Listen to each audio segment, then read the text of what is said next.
예, 좋은 인연입니다. 오늘은 육조단경 덕기본을 함께 공부하도록 하겠습니다. 이것은 이제 원순 스님이 역해했고 도서출판 법공양에서 출간한 그 책을 가지고 함께 공부하도록 하겠습니다. 제1장 법을 깨달아 조사가 되다. 첫 번째, 법을 설할 자리에 오르다. 육조 큰 스님께서 보림사에 오셨을 때 소주 의자사와 나라 일꾼들이 찾아와 마을에 있는 대범사 강당에서 큰 지혜로 부처님의 마음을 깨치는 법을 대중들을 위하여 말씀해 주시기를 청하였다. 그러니까 소주자사 의자사 누구라 하는 분인데, 그분이 그 고을을 다스리는 아마 책임자였던 것 같아요. 그분을 중심으로 해서 그러니까 그 책임자가 오니까 그 밑에 많은 사람들이 따라오지 않았겠나 이런 생각이 듭니다. 그러니까 한 1000여 명 모였다 하니까 많이 모인 거죠. 육조 해능 스님은 638년서부터 713년까지 우리 나이로는 76살을 살다 가신 분입니다. 그래서 스님께서 법을 설할 자리에 오르자 자사는 요새 입장으로 보면 도지사택입니다. 나라 일꾼 및 유학자 60여 명, 비구 비구니 일반 불자 1000여 명이 동시에 절을 하면서 법문 듣기를 원하였다. 두 번째, 법의 요체를 말하다. 육조 스님께서 대중들을 향하여 말씀하셨다. 이게 제1성입니다. 선지식들이요 하는 말을 제일 먼저 꺼냈어요. 거기 모인 1000여 명의 대중을 향하여 선지식들이요. 그러니까 선지식이 따로 있는 것이 아니고 여러분 각자 마음속에 선지식이 자리하고 있다. 이런 내용을 드러내는 소리입니다. 모두 마음을 깨끗이 하여 큰 지혜로 부처님의 마음을 깨치는 법 마하반야 바라미를 생각하라. 그러니까 당신은 마하반야 바라미를 생각하라 한다고 해서 마하반야 바라미이 뭔 줄 아나? 거기 모이신 분들은 아무것도 몰라요. 육조 스님만 알고 있는 거지, 정확하게. 그러니까 그렇지만 내가 지금부터 마하반야 바라미에 대해서 얘기하겠다. 그러니까 그 생각을 해라. 그러면은 마하반야 바라밀에 대한 어떤 입장 정리를 지금부터 해나가겠다 하는 그런 내용도 됩니다. 그러고서 한참 잠자코 있다가 이제 양구한 거죠. 법문할 적에 양구부터 시작하는 경우도 있지만 말 한마디 하고 침묵을 한 1, 2분 지속하다가 우리 입종할 때처럼 선지식들이요. 다시 또 선지식들이요. 두 번째 얘기했어요. 깨달음 자체인 자신의 성품은 본디 맑고 깨끗한 것이니 이 마음만 쓰면 바로 부처님이 된다. 본래 청정한 것인데 따로 청정한 것이 있을 수 없다. 근데 청정이라 하는 단어를 우리가 보통 의미로 사용할 적에는 깨끗하다. 일반 중생들이 생각할 적에는 더러운 것이 반대되는 것이 청정한 겁니다. 근데 여기 육조단경에서 얘기하는 청정은 그런 입장이 아니에요. 용어는 청정이라고 같이 쓰지만 입장이 달라요. 육조 스님이 얘기하는 청정은 물들지 않는 것을 청정이라고 합니다. 그러니까 더럽지도 않고 깨끗하지도 않아요. 더러운 것도 아니고 깨끗한 것도 아닌 것을 청정이라고 한다. 그렇지만 그것은 모든 것을 다 수용한다 이 말이에요. 포용해요. 더러운 것도 수용하고 깨끗한 것도 수용해. 그 청정은 그래요. 그렇지만 그 더럽고 깨끗한 것이 청정을 어떻게 물들일 수가 없어. 그 청정 자체는 더럽고 깨끗한 십이선악 모든 것을 다 받아들일 수 있는 능력을 지녔지만, 그러니까 본래 청정한 자성자리를 우리는 자각해야 되는데 그것을 모르니까 청정해지려고만 한다고 해서 되는 게 아니다 이 말이에요. 근데 일반적으로는 청정해지게끔 가르치는 것이 수순입니다.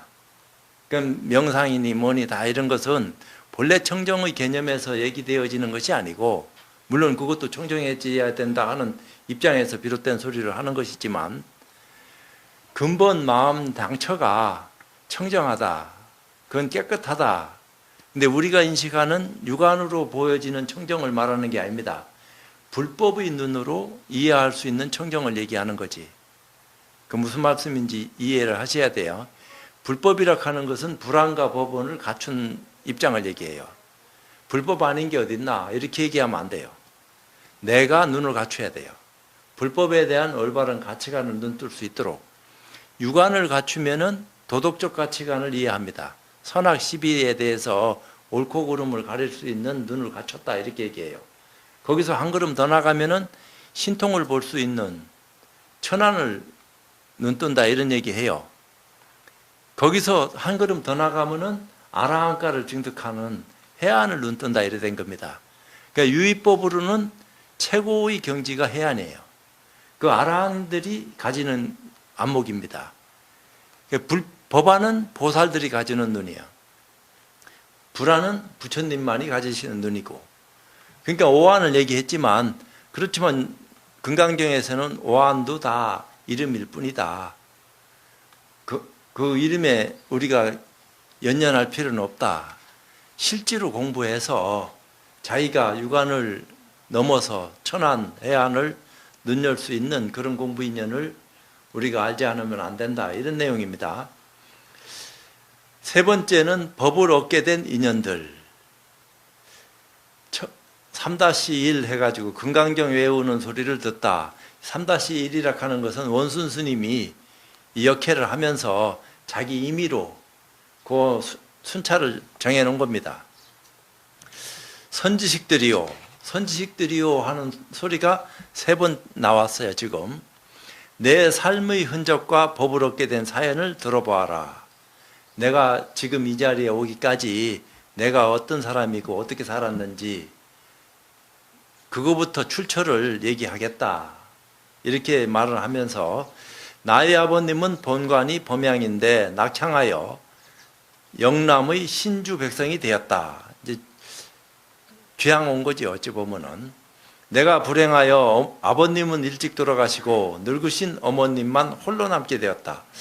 근데 이때는 늙었다고 표현을 하지만 육조 스님이 20 살밖에 안 됐을 때요. 22 서너 살, 3살? 그러면 어머니가 그때는 좋은 풍습이 있었는지 만원을 했을런지는 알 수는 없어요. 일찍 결혼했다, 20살에. 그럼 어머니가 43살이나 많아야 45살이나 더 많으면 50살쯤 됐을 그런 연세라. 그런데도 늙으신 어머님만 홀로 남게 되었다. 이게 노자는 일부러 갖다 붙인 입장일 수도 있어요. 한자 어떤 의미로는. 그러니까 그냥 늙으신 이건 빼버려야 돼. 어머님만 홀로 남게 되었다. 이제 과부다 이 말이죠. 뒷날 남해로 이사간 나는 시장에다 뗄나무를 팔아 아주 어렵게 살고 있었다. 그러니까 아버지 일찍 돌아가시고 홀어머니 모시고 사는 어떤 입장에서 어렸을 적에 아무리 총명한다 하더라도 글 공부나 제대로 했겠나. 먹고 살기 바빠가지고 아주 빈곤한 그런 삶을 살아갔다. 그러니까 나무나 해서 그걸로 이제 연명할 수밖에 없는 그런 인연 속에 살아가고 있었으니까 그 삶이라 하는 것은 말할 수도 없는 거예요. 근데 자기가 그렇다 하는 것을 다 드러내고 있어요. 솔직하니. 하루는 어떤 손님이 그의 가게에 뗄나무를 부리게 하였다.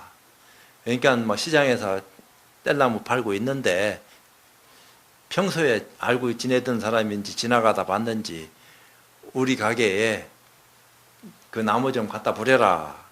나는 뗄나무 값을 받고 그 가게를 나오다가 경을 외우고 있는 사람을 보게 되었다. 들어가면서 본 게 아니고 짐을 다 부리고 나오는데 뭔가 경을 외우는 사람을 보게 되었다. 그 사람이 집착 없는 마음을 쓴다고 하는 내용을 크게 소리내어 외우는 것을 듣고 나는 바로 마음이 활짝 열렸다.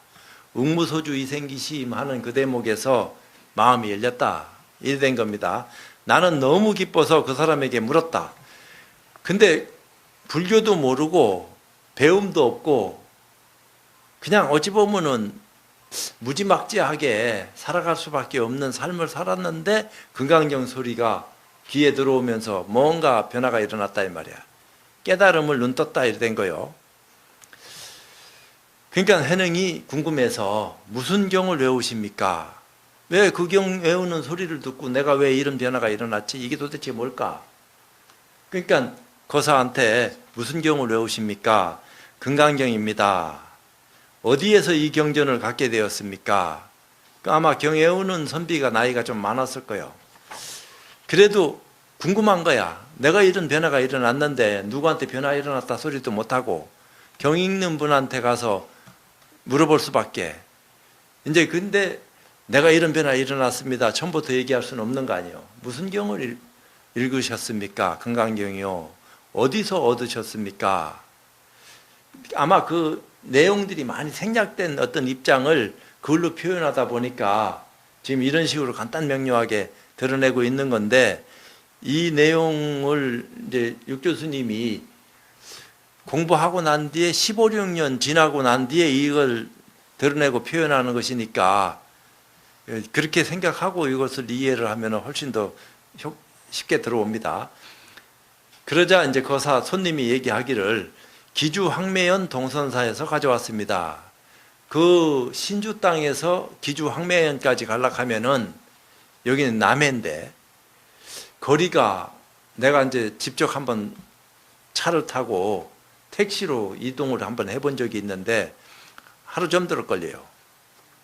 그러니까 그 먼 거리라 옛날 거리 같으면은 한 달 가까이 안 걸려도 한 20일은 좋게 안 걸리겠나 하는 그런 거리쯤의 모양이요. 그 절은 오조 홍인 큰 스님께서 머무시는 곳인데 그분의 제자들이 1천여 명이나 됩니다. 그래서 실제로는 700명쯤 된다 이렇게 이제 표현되고 있어요.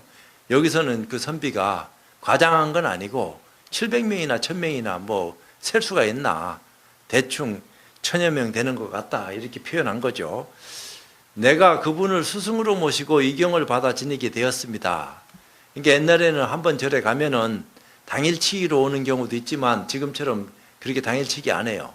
맨날 며칠 절에서 숙식을 하면서 보고 듣고 나름대로 정진하다가 인연 따라서 오는 거요. 1년에 한두 번 들어가겠나. 그러니까 마음 먹고 가는 거지. 그 신심 있는 사람들이. 근데 이분도 아마 오조 스님을 만나서 거기서 맨날 며칠을 머물렀는지는 몰라도 금강경을 사사받았다 하니까 좀 제법 오랜 기간 함께 하고 있지 않았겠나 이런 생각이 들어요. 큰 스님께서는 늘 스님들과 불자들에게 금강경만 받아지니면 스스로 참성품을 보고 바로 부처님이 된다고 말씀하셨습니다. 어째서 그러느냐? 이제 금강경에 대한 어떤 입장이 선행돼야 되는데 제가 전번 시간에 얘기를 했어요. 화엄경을 이해시키기 위해서 아엄경서부터 방등, 반야, 법화, 열반에 이르기까지 경을 설했다. 그 가운데 반야부가 있는데 부처님 한 65살쯤 아마 전성기를 맞이할 때 부처님이 아마 전성기라 하는 것이 따로 있나. 아주 최고 정점에 올랐을 적에는 돌아가실 즈음이지. 부처님 모르시는 분이 세상에 없었을 거니까. 그러니까 80에 돌아가셨으니까 80에 부처님은 더 할 수 없는 의실력을 지니는 그런 입장에 있었지 않았나. 근데 이제 금강경을 설하는 그 시점이 한 60에서 반야경을 12년 설했으니까 60에서부터 시작했다 해도 72살까지 그 72살서부터 80까지 법화를 설했으니까 한참 60대 고 전후로 했을 때 금강경은 한 65살 이전으로 설해진 가르침이 아닌가 이런 생각이 들어요. 그래서 금강반야 바라밀이라 하는 것은 소승에서 대승으로 가는 가르침을 얘기해요. 금강반야 바라밀은 마하반야 바라밀은 대승과 최상승을 위해서 얘기하는 겁니다. 그러니까 금강반야바라밀은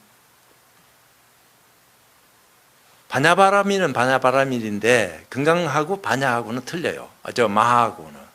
마하락하는 것은 대승과 최상승을 위해서 설해지는 방법을 얘기하는 거고, 금강은 서승에서 대승으로 가는 방법을 눈뜰 수 있는 길을 가르쳐 놓은 것이 그런 가르침이다 이 말이에요. 똑같은 반야바라밀은 반야바라밀인데 금강이냐 반야냐 마하냐 요거 따라 달라요. 그러니까 이제 마하반야바라밀이 금강반야바라밀보다는 더 위에 수승한 가르침이라고 얘기할 수 있는 겁니다. 반야바라밀이라 하더라도. 근데 반야신경에 보면은 보살뿐만 아니라 모든 불제자, 부처님까지도 반야바라밀을 의지해서 공부를 한다 이렇게 얘기하고 한 거예요. 그래서 그러니까 육바라밀 가운데 반야바라밀이 나오는데, 그 반야바라밀이라고 하는 것은 지혜를 눈뜨게 만드는 가치를 그 속에다가 이제 얘기된 것이기 때문에, 반야바라밀이라고 하는 것은 굉장히 중요한 어떤 우리 불교의 어떤 가치관 속에서 그 어떤 깨달음을 눈열게 만드는 그런 어떤 입장이다 이 말이에요. 그러니까 어떤 수행법을 얘기하는 겁니다. 그러니까 소승의 수행법이냐 대승의 수행법이냐 최상승의 수행법이냐, 수행 방법이 수도 없이 많은데 명상하고 이런 것은 소승의 수행 방법이에요. 대승의 수행 방법에는 들어가지도 않아요. 근데 그것이 더 효과적이요. 왜? 그거는 우리랑 가까우니까. 보살의 수행 방법을 우리가 바로 받아들일 것 같으면 될 것 같은데 안 돼요. 건너뛰어야 돼. 건너뛰면 다 빠져 죽어요. 올바른 가르침을 제시할 수 있는 안내자를 만나면은 건너뛸 수 있는 그런 힘을 얻을 수 있는데, 그렇지 않을 것 같으면 차제를 밟아야 된다 이 말이에요. 점차적으로 여기서 여기까지 또 저기까지. 그러면서 시간이 걸리더라도 그런 식으로 넘어가야지만이 공부 인연에 가까이 갈 수 있는데, 그렇지 않고 스승을 만난다든지 기연을 만나면은 한참에 도노할 수 있는 시절 인연이 오는 것이니까, 육조 스님은 또 그걸 강조했고, 이것은 이제 다른 차원을 얘기하는 거예요. 3-2 홍인 스님을 찾아가 법을 구하다. 내가 이 말을 듣고 좋아하자. 금강경을 읽으면 부처된다 하는 그 소리를 전에 듣자마자 굉장히 좋아하는 표정을 짓고 말을 아마 그 선비한테 건네니까, 전생의 인연이 있었던지 그분은 연량을 주며 나에게 늙으신 어머님의 옷과 양식을 충분히 마련해 드리라고 하고 황매연 오조 스님을 찾아뵙게 하였다. 당신이 지금 뭔가 변화가 왔는데 그 변화 온 것에 대해서는 나는 알지 못하겠다. 그러니까 오조 스님을 직접 찾아가서 나하고 인연을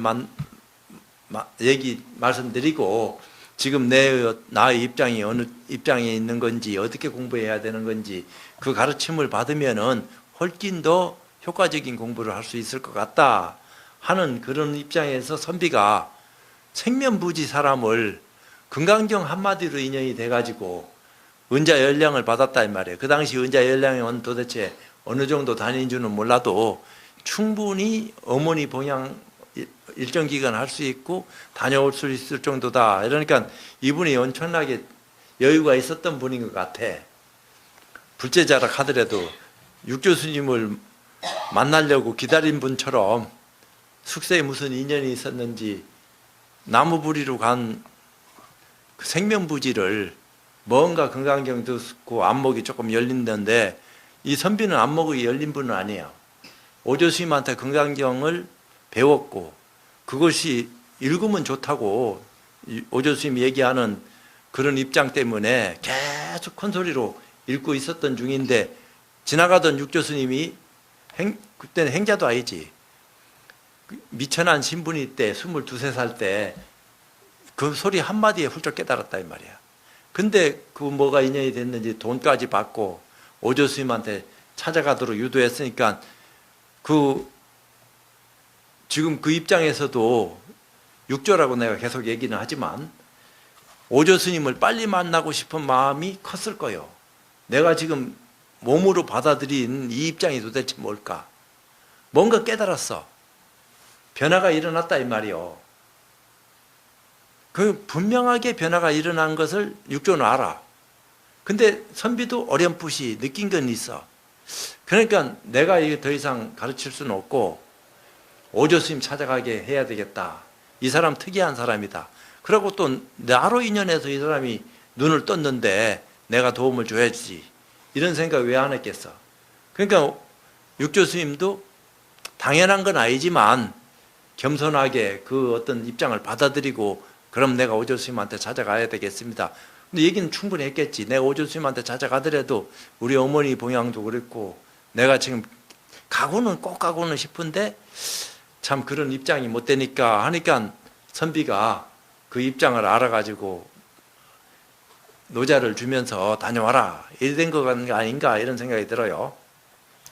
나는 어머님이 편안하게 지낼 수 있도록 모든 것을 준비해드리고 그 효자지 어찌 보면은 그곳을 떠나 30일이 채 되기 전에 황매연에 도착하여 오조 큰 스님께 예배를 올렸다. 그 남해에서 올라오면서 30일이 걸렸다 하니까 한 달 동안 부전히 왔다 이 말이야. 왜냐하면 어디서 잤는지도 알 수 없지.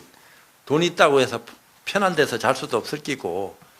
그러니까 막 먹는 것은 어떻게 먹었는지는 알 수는 없지만 그래 됐어요. 그래서 남해라 하니까 바닷가 언저리에 사셨던 것 같아. 황매연에 도착하여 오조 큰 스님께 예배를 올렸다. 그 당시에는 큰 스님이라 하더라도 쉽게 만날 수 있는 그런 처지였던 것 같아. 요즘은 큰절 주지 스님 만나려고 하면은 변통을 넣어야 되고 그쪽에서 허락을 해줘야지 근근히 만날 수 있을 정도요. 나는 더해. 실제로. 우리는 안 만나요. 저 아는 분들이 있는데 얼굴은 이렇게 법회 때나 보고 개인적인 면담을 잘 안 하니까 법무사 주재할 적에는 됐지. 더 못 만나니까 거기 사는 대중들도 못 만나는 바인데 바깥에서 찾아오는 분들이 어떻게 만나겠어. 근데 육조 스님은 오조 스님을 뭐 그냥 가자마자 어떤 인연인지 쉽게 만날 수 있는 그런 분위기였던 것 같아. 그 만나서 바로 예배 드렸단 말이에요. 오조 스님께서 나에게 물으셨다. 다 일일이 만나주는 거 보니까 그 당시에는 하여튼 분위기가 좀 그런 게 있었던 것 같아요.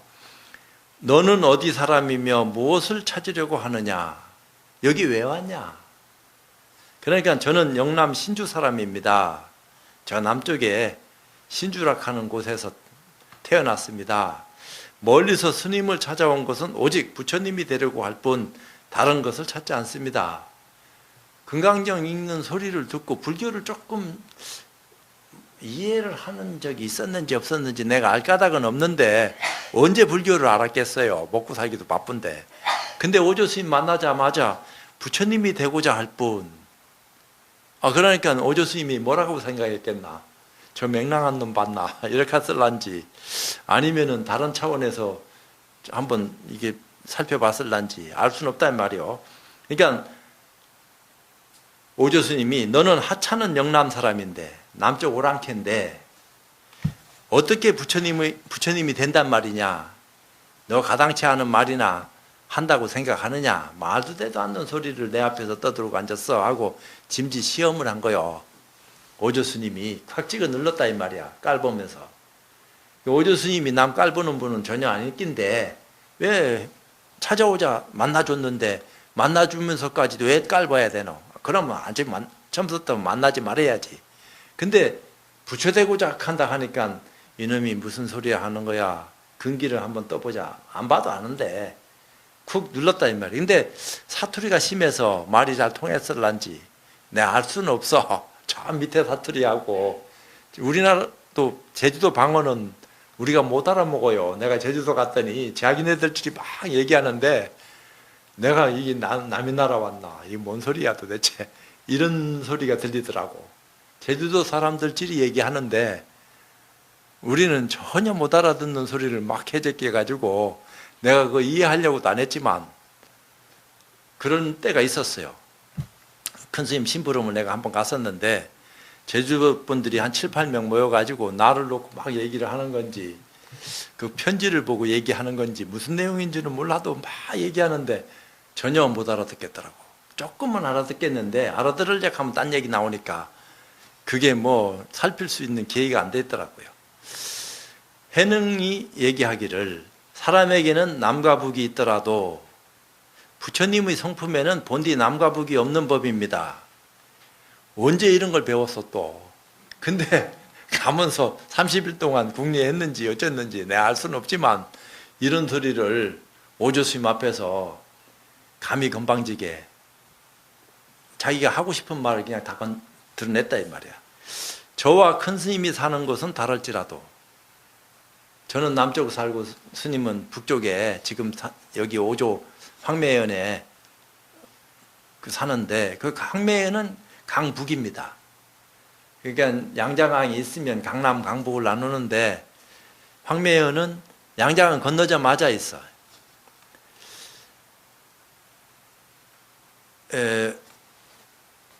저와 큰 스님이 사는 곳은 다를지라도 부처님의 성품에 무슨 차별이 있겠습니까? 그걸 왜 남북을 나누고 사람은 남북을 나눌 수 있을지라도 부처님 마음자리에 무슨 남북이 있을 수 있습니까? 근데 왜 저를 오랑캐라고 그렇게 나무라십니까? 저도 불성을 똑같이 스님과 더불어 같이 가지고 있습니다. 그러니까 이제 이런 얘기죠. 오조 스님께서 더 말씀하시려다 이놈 맹랑한 놈 봤나 이렇게 하고 생각했는지 아니면 나 보통 놈이 아닌데 이렇게 생각했을런지 그건 나 모르겠어요. 대중들이 곁에 다 모여있는 것을 보시고는 특별 대접할 수도 없고 그 말대답 다 하다가는 요놈 특별한 놈으로 이렇게 취급해서 얘기를 자꾸 하는갑다 이런 오해도 있을까비다 그런 생각도 드셨는지는 알 수 없지만 나보고 나가서 대중을 따라 일이나 하라고 말씀하셨다.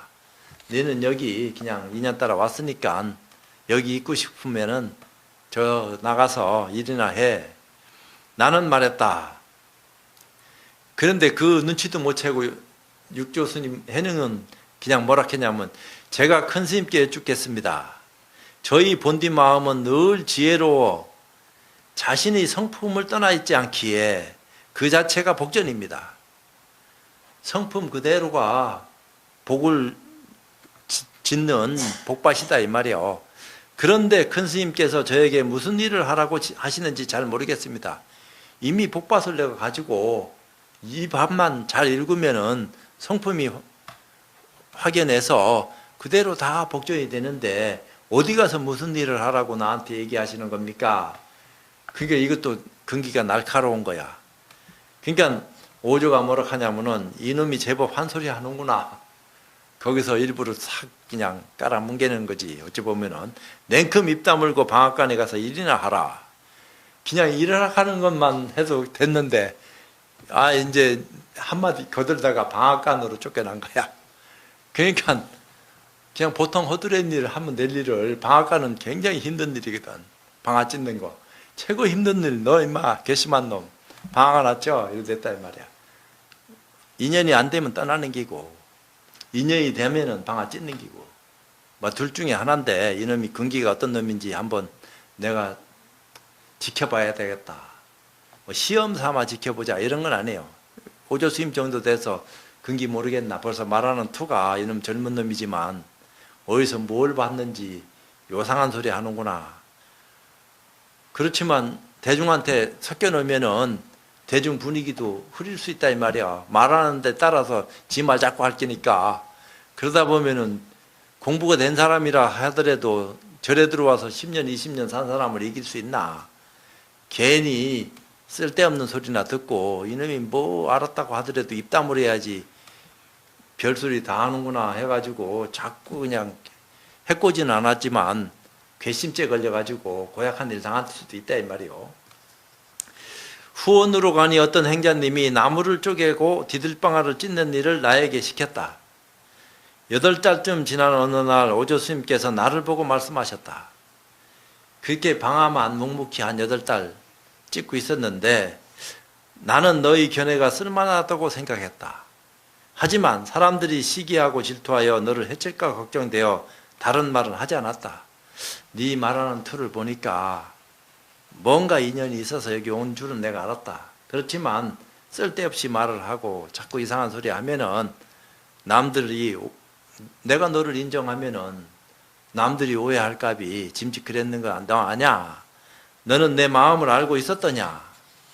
내가 제일 무거운 일을 시켰는데 왜 육조 스님은 몸이 그렇게 크질 않아요.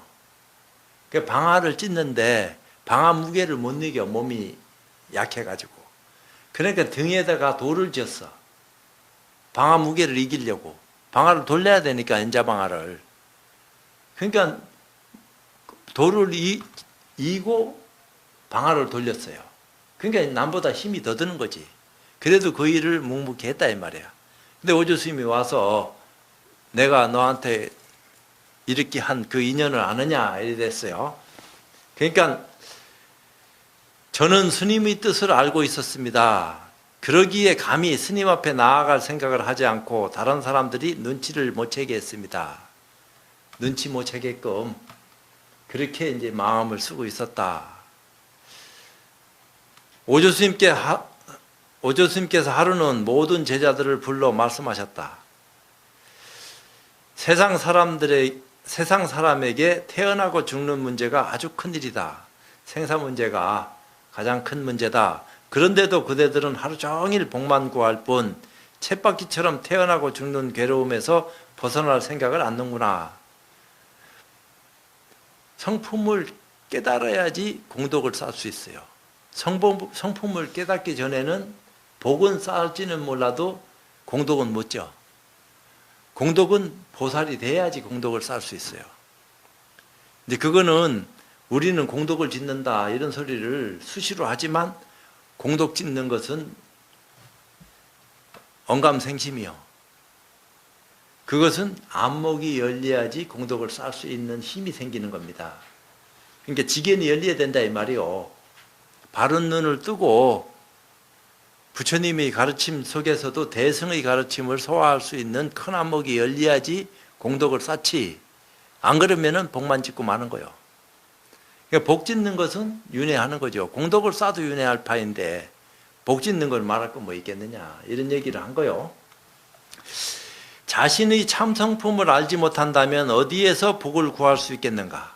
복도 성품을 눈뜨고 구하는 거하고 성품을 눈뜨지 못하고 구하는 거하고는 다르다 이 얘기를 하는 겁니다. 그대들은 돌아가라. 저마다 갖고 있는 지혜를 보고 자신의 본디 마음에 있는 반야의 성품을 찾아 개송을 지어 나에게 가져오라. 이제 오조 스님이 선언을 한 겁니다. 내가 내 법을 전해주겠다. 인연 있는 사람들은 개송을 하나씩 지어가지고 나한테 가져와라.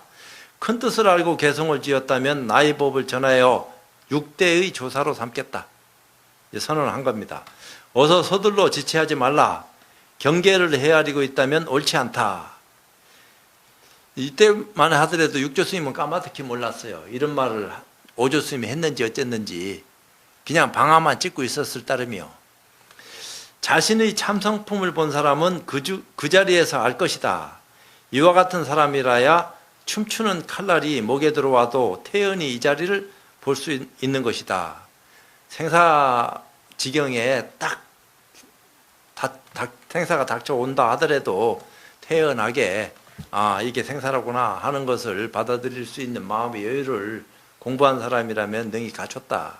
그렇지 못한 사람들은 혼몽해서 뭐가 뭔지도 모르고 죽어도 죽는지도 모르고 죽고 마는 그런 인연 속에서 사라져가는 거니까 죽을 때라도 몸은 죽지만 정신 상태가 쌩쌩해가지고 살아있는 사람의 어떤 정신보다도 더 맑고 영혼이 깨끗한 그런 모습을 지니고 쓸 정도로 여유가 있어야지 죽어도 죽지 않는 그런 어떤 힘을 가지고 의생신 마음대로 태어나는 곳에 내가 갈 수 있다 이 말이요. 그렇지 않고서는 어디로 들어가는지도 모르게 들어가 버려요. 그러니까 그런 어떤 입장을 여기서도 이제 은연중에 드러내고 있어요. 근데 이제 가로하고 예수님께서 춤추는 칼날이 목을 치려 할 때 망나니들이 목을 딱 치는데 로 비유한 것은 어떤 이유도 묻지 않는다는 뜻이다. 이 말뜻은 깨달은 사람은 바로 주어진 인연을 보게 되지 말에 현혹되어 판단하지 않는다. 알면 알고 모르면 모르는 거지 어중간하니 이것도 저것도 아닌 그런 어떤 입장은 아니다 이 말이야. 태도를 분명하게 해야지. 사람 좋은 거하고 분명한 거하고는 틀려요.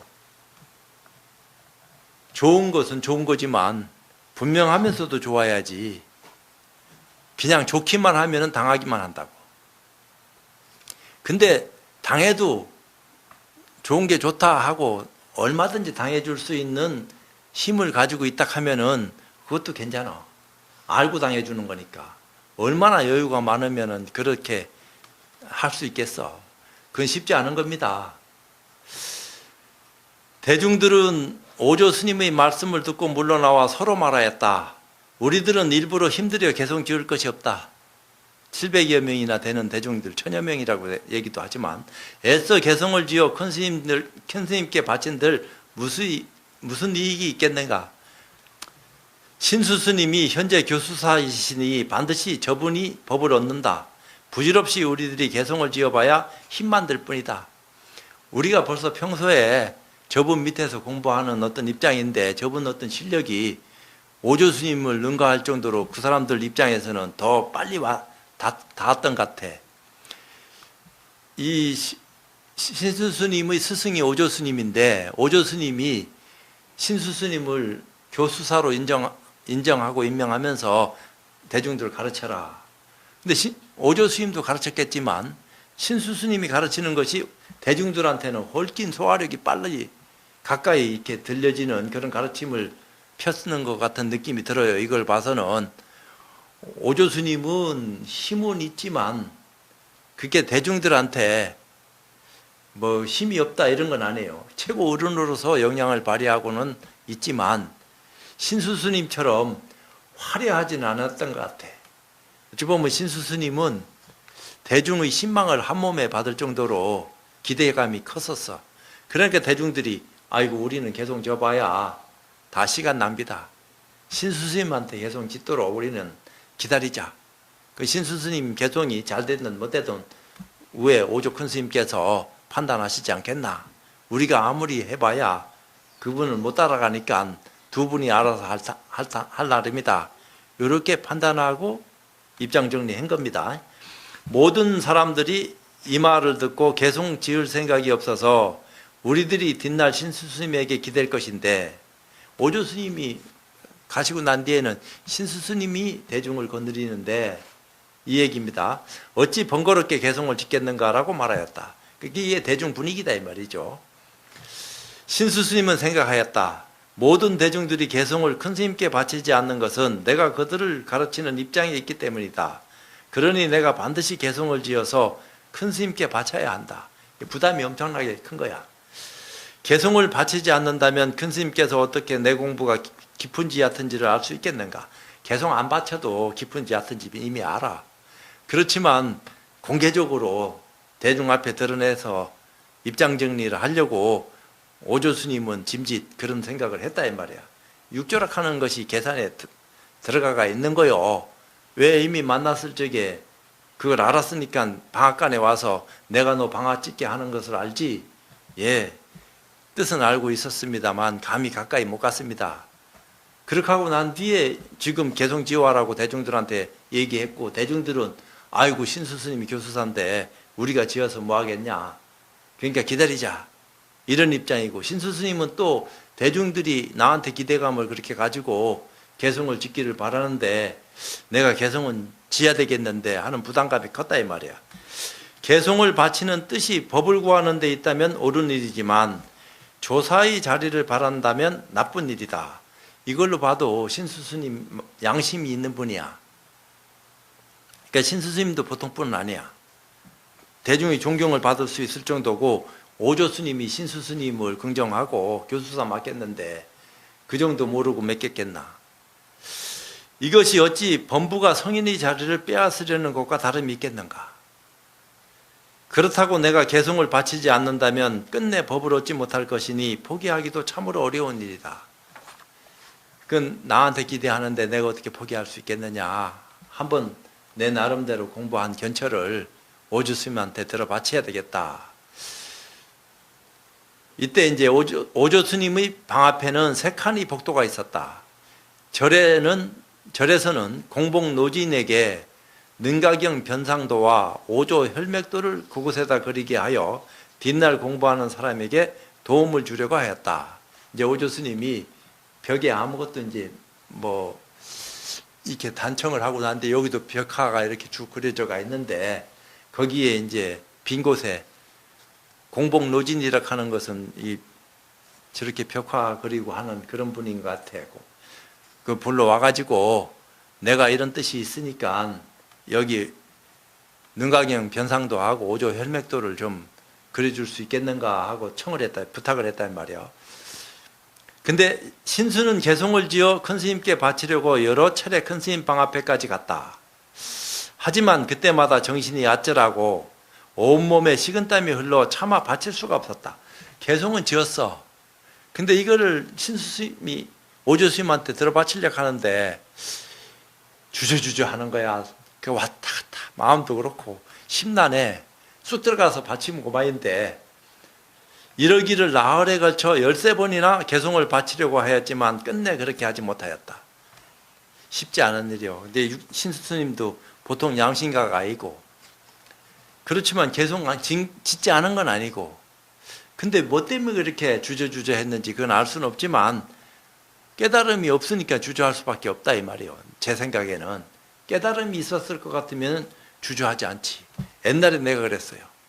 큰 스님 계시는데 밤낮 관계없이 그 방 앞에서 뭘 물어보고 싶어서 뭐 여기까지 딱 걸렸어.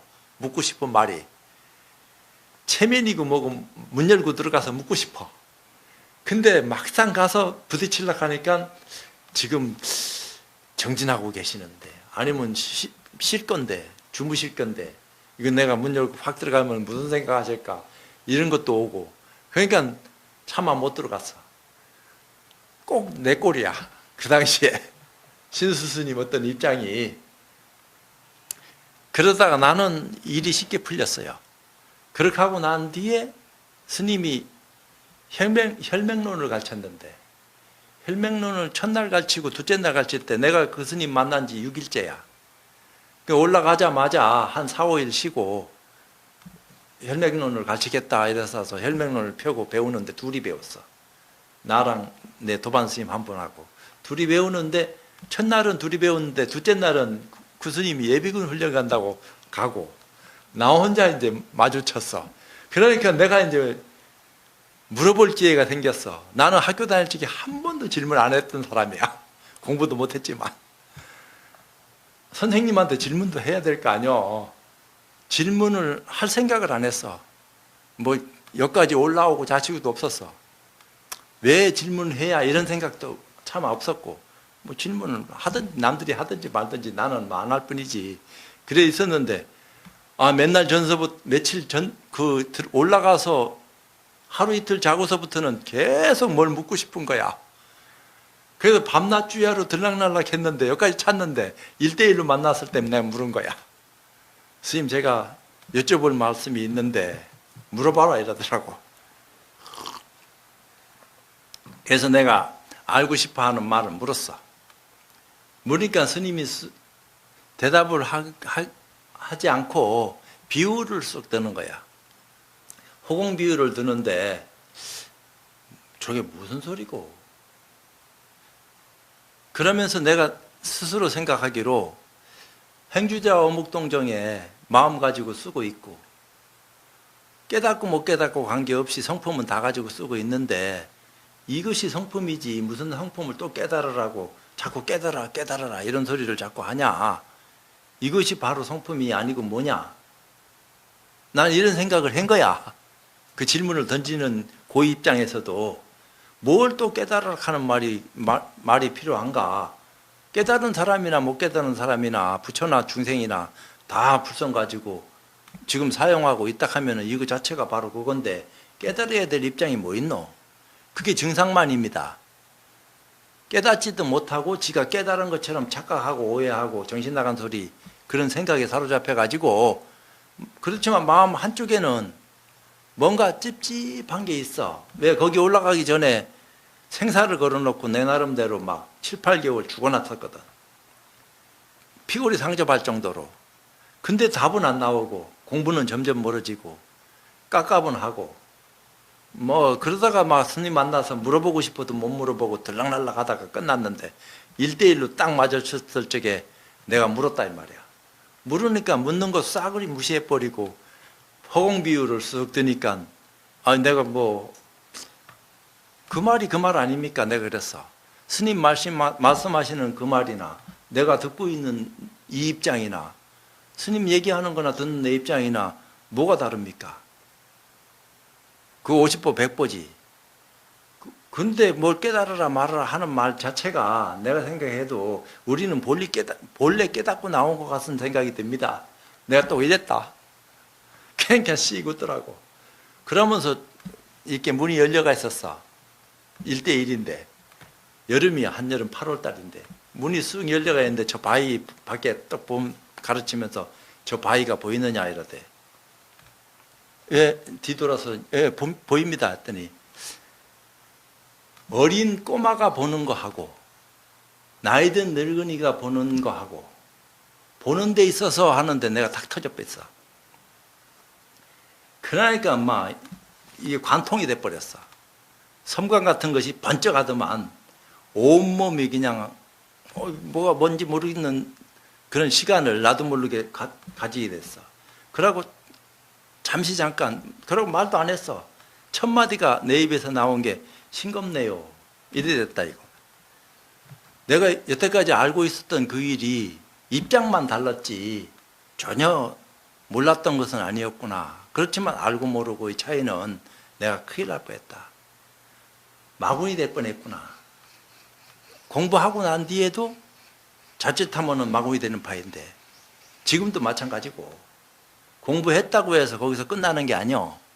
아라한가 증득했다고 해서 다 되는 게 아니다 이 말이오. 수벌이가 아라한가 증득하고 보살들은 저렇게 수행 잘하고 있는데 어떻게 해야지 저 보살들처럼 같은 수행을 나도 할 수 있겠습니까?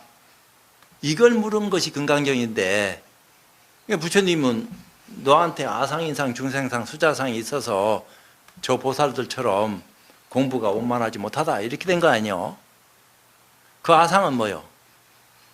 일체 중생이 가지고 있는 아상을 얘기하는 게 아닙니다. 아라한가를 증득한 사람들도 아상은 가지고 있다. 이거를 부처님이 지적한 거예요. 그 상이 깨져야지만이 보살로서의 수행도 할 수 있고 그 수행이 원만해졌을 때 네가 부처가 될 수 있는 거지. 그렇지 않고서는 쉽지 않다. 아라한가 증득하는 것도 굉장한 일인데 보살의 수행을 할 수 있는 인연을 얘기할 수 있다 하는 것도 힘들어. 아라한가 되기도 바빠 죽겠는데 보살 되는 것까지 어떻게 생각을 하고 물어볼 수 있겠어요? 수보리 정도 되니까 물어본 거지. 그러니까 수보리가 그것을 부처님한테 자기가 느낀 대로 희유하십니다. 이렇게 물어본 거야. 저 보살들 저렇게 수행 잘하고 있는 것을 아라한인 내가 봤을 적에 참 희유합니다.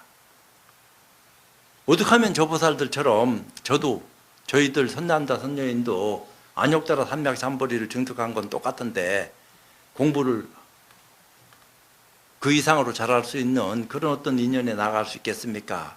요거 물은 거 아니야. 그러니까 상을 깨야 된다. 그럼 상을 어떻게 해야지 깰 수 있습니까? 상 깨는 방법에 대해서 부처님이 얘기한 것이 금강경이요. 그렇게 하면서 수보리가 14품에 체류비읍합니다. 원래 금강경은 품도 없지만 그 양무제 아들이 소명태자가 품을 나눠놨어요. 거기서 펑펑 운다고 체류비읍해요. 펑펑 울면서 부처님한테 감사하다는 생각을 일으킨 거야. 부처님 가르침이 아니면은 내가 이 상을 어떻게 깰 수 있었겠냐. 내가 아라한까지 간 것도 굉장한 거지만 보살의 지견을 어떻게 눈뜰 수 있었겠는가. 그러면서 얘기를 해요. 뭐라고 얘기하냐. 제가 해안을 눈뜨고 있었을 때는 부처님이 가르침에 대해서 믿지 않은 건 아닌데 그 깊은 의미를 몰랐습니다. 거기까지였습니다. 근데 오늘에서야 비로소 또 다른 의미로 입장을 제가 어떤 변화를 가져와서 눈 뜨고 보니까 참 큰일 날 뻔했다 하는 사실을 알게 됐습니다. 너무 감사합니다. 그러니까 부처님이 뭐라 했어? 선제다. 그래, 네 말 맞다. 내가 너한테 도움을 줬지. 네가 그만큼 노력했기 때문에 결실은 네가 얻은 거야. 그 대신에 나도 그런 경우를 다 겪어서 공부해 봤기 때문에 네한테 그런 어떤 입장을 얘기할 수 있었던 거야. 뭐 부담 느낄 거 없다 하는 식이죠. 그러니까 수보리는 얼마나 감격했겠어. 그러니까 또 다른 아라한들한테 수보리처럼 공부할 수 있는 계기, 그런 인연을 맺어준 그런 어떤 입장이 금강경이다 이 말이에요. 어찌 보면은 아라한으로 끝쳐서는 안 된다. 그건 유의법이다. 유의법을 무의법으로 전환해서 다시 유무를 초월하는 최상승의 가르침을 통해서 깨달음을 눈떠야지만이 비로소 공부다운 공부를 할 수 있다. 근데 그것을 승려만 하는 거냐 이게 아니다 이 말이야. 승려를 비롯해서 남녀노소 누구나 다 인연이 있으면은 성품을 가지고 있기 때문에 업이 달라서 승려니 재간이 하는 모습만 얘기하는 거지, 가르침을 받아들이는 데 있어서 승속이 또 따로 있나? 하면 되는 거지 못해서 안 되는 거고. 이게다 이 말이요. 신수가 이윽고 생각하였다. 망설이는 것보다 복도에 있는 벽에 개송을 써서 큰 스님이 보시도록 하자. 큰 스님께서 좋은 개송이라고 말씀하시면 그때 제가 지은 것이다 라고 말을 하자. 하지만 공부가 안 된 것이라고 하시면 나는 산중에서 부질없이 세월만 몇 년 보내면서 남의 대접만 받고 산 격이다. 그러니 부끄러워 다시 무슨 도를 닦을 수 있겠는가. 그만큼 오조 스님을 믿은 거예요. 신수 스님은. 그러면서 내 공부가 부족하면은 부족한 대로, 또 공부가 됐다 하면 됐다 하는 대로 큰 스님의 어떤 입장이 얘기하는 데 따라서 나는 믿고 의지할 뿐이다. 그 신수 스님도 보통 분 아니에요. 100 몇 살까지 살았어요. 신수 스님이. 99살 때인가 축천무의 청을 받아서 왕궁에 들어가 가지고 해안국사가 128살까지 살았는데 그분하고 둘이 빨개 벗고 궁중의 목욕탕에 들어갔다 이 말이요. 지금 우리 목욕탕하고 개념이 다르겠지만 그때 해안국사는 아무런 꺼리낌 없이 사람이 보든 말든 탕에 들어갔고, 신수 스님은 그래도 조금 부끄러운 표를 냈다 하는 말들이 그게 설이요. 그런 내용들이 어떤 책에 그렇게 조금 피력대가 있어요. 그거는 그때 일이고, 신수도 보통 분은 아니에요. 이런 생각을 하던 날 밤늦게 신수 스님은 다른 사람이 모르게 자신이 직접 등불과 붓을 들고 복도 남쪽 벽에 개송을 적어서 자기의 소견을 나타내었다. 글씨가 신수 스님 글씨다 하는 거 왜 모르겠나. 그냥 자기 글씨 아닌 것처럼 써놨는지 알 수 없지 그거는. 그것까지 내가 얘기해야 되나 싶은데. 그 개송은 다음과 같다. 이 몸은 깨달음을 얻는 나무요. 내 마음은 맑은 거울 깨끗한 경계. 이게 해석은 달리할 수도 있습니다. 원순 스님 해석이니까 그건 뭐 그런 입장이요. 몸과 마음 부지런히 털고 닦아서 번뇌망상 일어나지 않게 하여라. 신수가 개송을 써놓고 자기 방에 돌아왔으나 아무도 몰랐다. 신수가 다시 생각하였다. 요 개송은 번뇌망상 일어나지 않게 하여라 하는 개송은 뒤에 이제 육조 스님이 하는 개송이 또 나오니까 그때 얘기하도록 하겠습니다. 요 입장과 빗대 가지고 왜 개송의 의미가 이쪽하고 저쪽하고 다를 수밖에 없는 건지, 또 육조 스님의 개송도 또 달라요. 육조 스님의 개송도 한 번 깨닫고 난 뒤에 신수 스님 개송에 반박한 개송이기 때문에 뒤에 오조 스님 다시 또 만나 뵙고 크게 깨달았을 때의 입장하고는 또 다릅니다. 그렇게 하고 난 뒤에 남쪽으로 피해가지고 15, 16년을 지내다가 대범사 법당에, 강당에 처음 올라와서 개송을 설한 거, 보리자성 본래청정 단용차심하면 직녀성불이다 하는 그 개송이 앞에 두 개송 신수스님, 해능스님이 지었던 그 개송의 어떤 입장에 빗대 가지고서는 법안을 눈뜬 불법에 대한 올바른 가치관을 눈뜬 안목에서 비롯된 개송이기 때문에 앞에 두 개송은 비유는 서로 비교는 될 수 있는 입장은 될지라도 뒤의 개송보다는 훨씬 떨어지는 개송이다. 그렇게만 알면 돼요. 왜냐? 육조 스님이 두 번 깨달았거든. 남옥군으로 있을 때 한 번, 오조 스님 만나서 한 번. 그 오조 스님 만나서 깨닫고 난 뒤에 오조 스님이 네가 이제 천의사불이다. 그러면서 육조의를 전해줬다 이 말이에요. 오조 스님이 가사 바루를 전해주면서 남쪽으로 피난해라. 이래 된 겁니다. 그러니까 앞에 남옥군으로 있을 때 깨달은 거에 대해서는 오조 스님이 공부된 어떤 입장에 대해서는 인정을 했지만 이놈은 오랑캐 근기 날카롭구나. 빵 하나 쪄라. 그렇게 이제 아주 싸구려 취급해갖고 조져삐다 이 말이에요. 짐짓. 그걸 오조 스님이 육조 스님 방아 찢는데 나와서 내가 그렇게 한 것을 네가 서운하게 생각하지 말아라. 내 뜻이 어디 있는지 네가 알겠지? 예, 저도 그걸 알고 있었기 때문에 오늘날까지 묵묵하게 인연을 기다렸습니다. 이 소리를 앞에 조금 전에 했어요. 큰 스님께서 내일 개송을 보고 기뻐하신다면 나는 법과 인연이 있다. 반대로 스님께서 공부가 안 된 개송이라고 말씀하신다면 본디 내가 어리석어 전생의 업이 많았기에 법을 얻지 못하는 것이다. 성인의 뜻은 참으로 헤아리기 어렵도다. 잠을 설치며 방에서 이런저런 생각을 하며 앉았다 누웠다 하는 동안 새벽녘이 되었다. 이런 거요. 그러니까 이제 지금 내가 얘기하는 이런 것은 돈교를 얘기하는 거지만 돈교락하는 것은 원교하고 달라요. 원교는 부처님 가르치며 원만하게 성불할 수 있는 길에까지 요의경입니다. 근데 돈교 지금 육조단경 이런 것은 불요의경에 속해요. 부처님 가르침은 아니에요.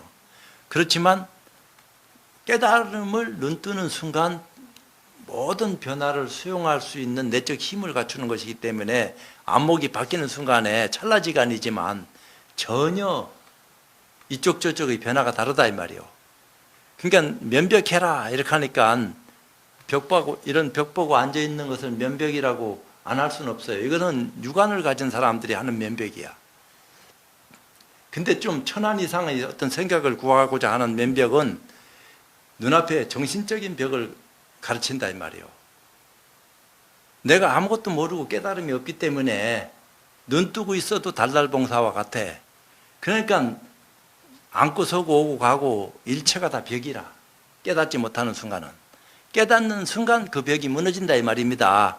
깨달음이 없으면은 인연이 없으면 벽이 있는지도 모르고 그냥 살아가고 있을 뿐이야 지금처럼.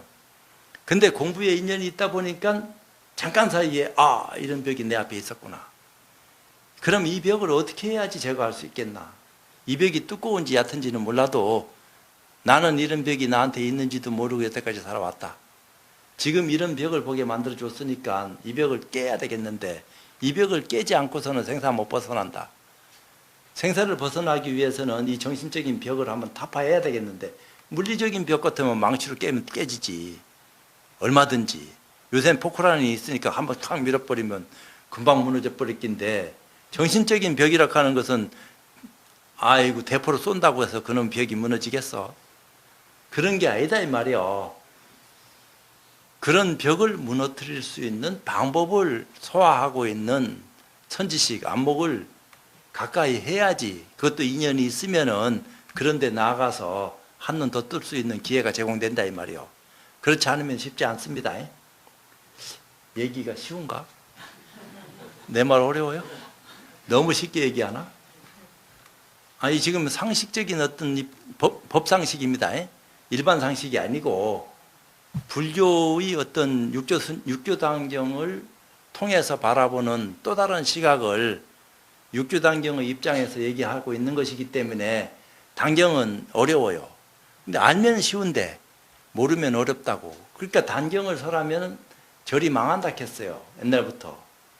알고 설하면은 훨씬 더 서로 소통이 쉬운데 쉽게 갈 수 있으니까 모르는 사람이 아는 것처럼 설하면은 그만큼 허망한 것도 없어. 그러되면은 지도 모르고 남도 모르는 거니까 눈 감은 봉사가 또 다른 봉사 끌고 가는 것이기 때문에 요거 쉽지 않다. 이렇게 얘기하면 지는 눈 떴나? 이렇게 할란지는 알 수 없지만 인연이 있으면 뜨고 감고를 떠나서 믿을 끼고, 인연이 없으면 아무리 눈 뜬 사람이 얘기한다 한들 믿겠어 그게요? 아이고 지 혼자 떠드는구나, 실컷 떠들어라 해라, 이렇게 하나지 알 수 없지. 그런 거요. 그래서 인연이 여기 닿아서 미르감이 안 왔을 것 같으면 이런 소리도 내가 여기서 안 했을 건데, 서울 부산만 줄창 나오고 가면서 얘기하다가 요새는 대전 진주, 아이고 이거 내가 지금 더 나이 들면서 있는 일도 버려야 될 판인데 없는 일을 자꾸 만들어 가지고 복잡하게 만들어 놓고 있으니까 내가 이렇게 얽혀도 되는가 이런 생각이 들긴 들어요. 근데 재미는 안 해. 내 공부도 되니까. 이게 자기 공부가 되기 때문에 재미나지, 내 공부가 안 되면은 이게 도대체 무슨 말을 써놨는지, 이 말이 뜻하는 것이 뭔지 내가 이해 못하는데 남을 어떻게 이해시키나. 지 이해한 것만큼 이해시킬 수 있을런지는 몰라도 또 듣는 사람이 인연이 돼서 이해한 어떤 입장을 충분히 듣고 소화를 한다 하면은 우리도 보람이 있는 거지. 육조단경을 스스로는 봤든지 딴 데서 배웠든지 어떤 인연이 있든지 전혀 모르는 입장에서 왔다 하더라도 얘기를 전해줌으로써 아이고 참 재미도 재미지만 법 가운데 이런 어떤 소식이 또 있구나, 건강인이 많이 하는 법수를 우리는 알아야 되는데 전혀 뭐가 뭔지도 모르고 시간 보냈다. 그냥 절이나 하고 불공 드리고 기도 제사하고 그저 뭐 다란히 애우고 건강령 아침 저녁으로 애우면 좋다 하니까 애우기도 하고 간혹 가다가 반야신경 사경도 해보고 그러다가 뭐 시간 다 보내고 뭐 이런 어떤 시간만 쭉 보내다가 불자락 하더라도 이제 법문을 들어도 차제로 쭉 연결해서 1, 2, 3, 4, 5, 6, 7이 완성될 수 있도록 기회를 제공하는 그런 법을 들으면서 환희심이 나고 깊은 의미가 새롭게 되살아나니까 여태까지 배워왔던 모든 거하고 비춰보면서 반추가 된다 이 말이야. 이런 거구나. 이제 그 까닭을 알게 되면 더 재미나요. 그래 되면 신심도 새롭게 우러난다 이 말이야. 신심이 뭐요? 무조건 나 너 믿냐? 나도 너 믿는데 이게 신심이 아니요. 그건 저 낮은 단계 신심이지. 이제 위로 올라가면서 부처님 가까이 갈 수 있는 거, 부처님 가르침을 소화할 수 있는 역량을 지니게 되는 것이 믿음입니다. 불제자가 부처님 가치를 올바르게 눈뜰 수 있는 힘을 가졌을 적에 믿음이 큰 거지, 나 부처님 믿는다 하면 광신맹신하는 거지, 그게 바른 가치관을 눈뜨고 믿는 믿음이 아니요.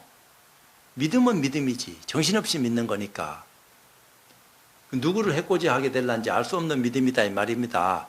나중에는 지도 어디 떨어질란지 모르는 그런 정신없는 믿음을 믿는 것이니까 그 인과입니다. 원인과 결과요. 좋은 가치관을 눈뜰 수 있는 그런 시간을 보내면은 결과도 좋아질 끼고, 그렇지 않을 것 같으면은 허망한 데 빠지는 거니까 책임은 누가 지느냐? 지가 지야지. 남한테 돌릴 수 없다 이 말이요. 그러니까 그 인연이 소중한 거요. 그러니까 과연 지금 이런 시간이 소중한 인연을 맺을 수 있는 기회인지 아닌지 세상 사람들은 다 모릅니다. 여기 있는 사람이라도 이 중에서도 그런 생각을 가지고 이런 시간을 보내느냐 그렇지 못하느냐, 요거 차이는 크다 이 말이야. 그냥 인연 따라 와서 귀만 놓고 저 스님이 무슨 얘기 하는지 하는 거 하고 직접 내가 공부했던 거하고 비춰보면서 비교도 해보지만 들을 때는 그냥 들으라고요. 비교하면서 듣다 보면은 비교하는 순간에 딴 얘기가 막 나가니까 진도 나가는데 뒷얘기 따라 올라가면 힘들어.